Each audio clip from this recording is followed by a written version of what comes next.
Hi, I'm Megan Berrio. And I'm Andrea Crane. We're nurse injectors here at Cynthia Gregg, MD, Face and Body Specialists. And we thank you for joining us today during our Patient Appreciation Day, where we'd like to discuss some common myths and misconceptions about dermal fillers. So one of the most commonly asked questions that I get when I'm in the room with a patient is, will filler make me look different? How about you, Megan? Do you get that a lot? A lot of times. And I think that patients see people on social media, they see people, celebrities that get work done, and they do start to look different. So most of the time what I like to tell my patients is if dermal filler is done properly, it should be undetectable. Now there is a certain period of time when it's first done that it needs some time to heal into the skin, and there could be, some bruising and some swelling for a short period of time. But after that, if it was done correctly, filler should not make you look different. It should actually replace what's been lost over time. Mm-hmm. Yes, and the best compliment I would say you could get is, oh, you look well rested, or did you just get back from vacation? They shouldn't be able to tell what's been done, they just should be able to tell that you look better. True. A lot of times my patients will come back in for their follow-up and they'll say, nobody noticed. Yes. And I'll say, great, then it was done well. That's right. And also, we typically do things in a series, so we don't have to do everything in one visit. And so doing it gradually makes it even more undetectable.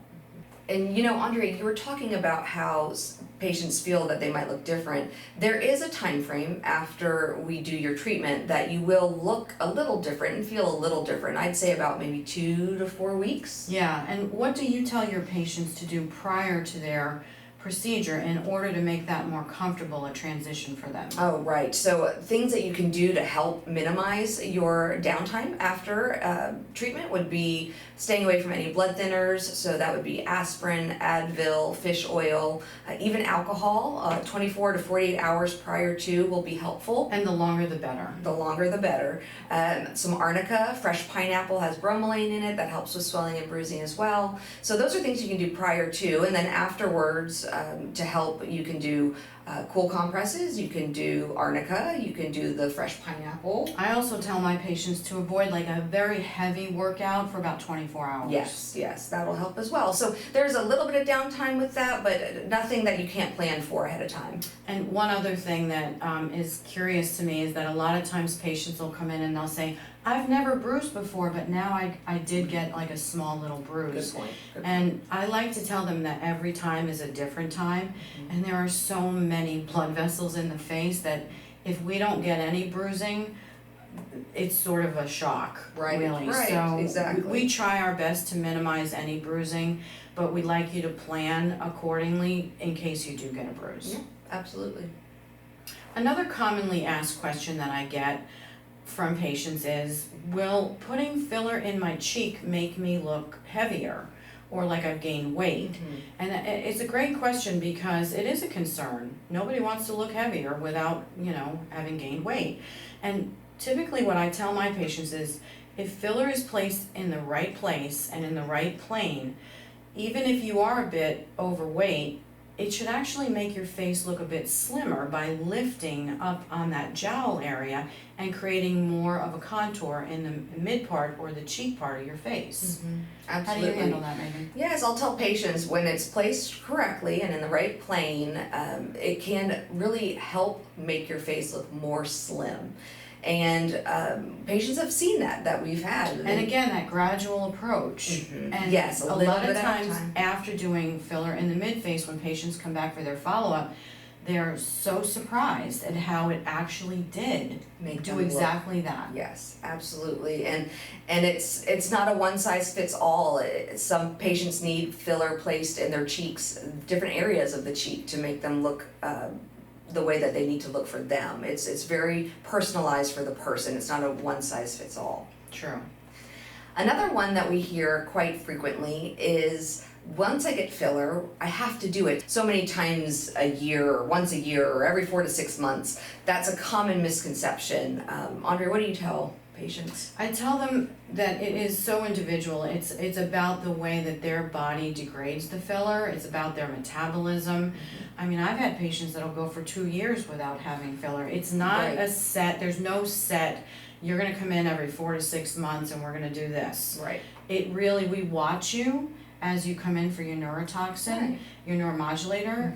We'll take a look at you and maybe say, hey, maybe the next time you come in, it might be some time for some filler, but there is no concrete every 4 to 6 months, every year. It really depends on the No. person. And that brings up a good point. I think also it's not just needing to get it every so often, it's also, it's not the same area every time, True. every so often. True. A lot of times patients think, oh, I have to get my lips done once a year, and that's not the case. I'll tell patients that, you know, when you come in for every 6 months or so that we see you, we'll assess you and we'll see, has there been volume loss in other places that we need to replenish? Sure. Or are there other things that we need to address, not just the one area that we addressed before? It's all about facial harmony. That's right. Right. That's right, facial balancing.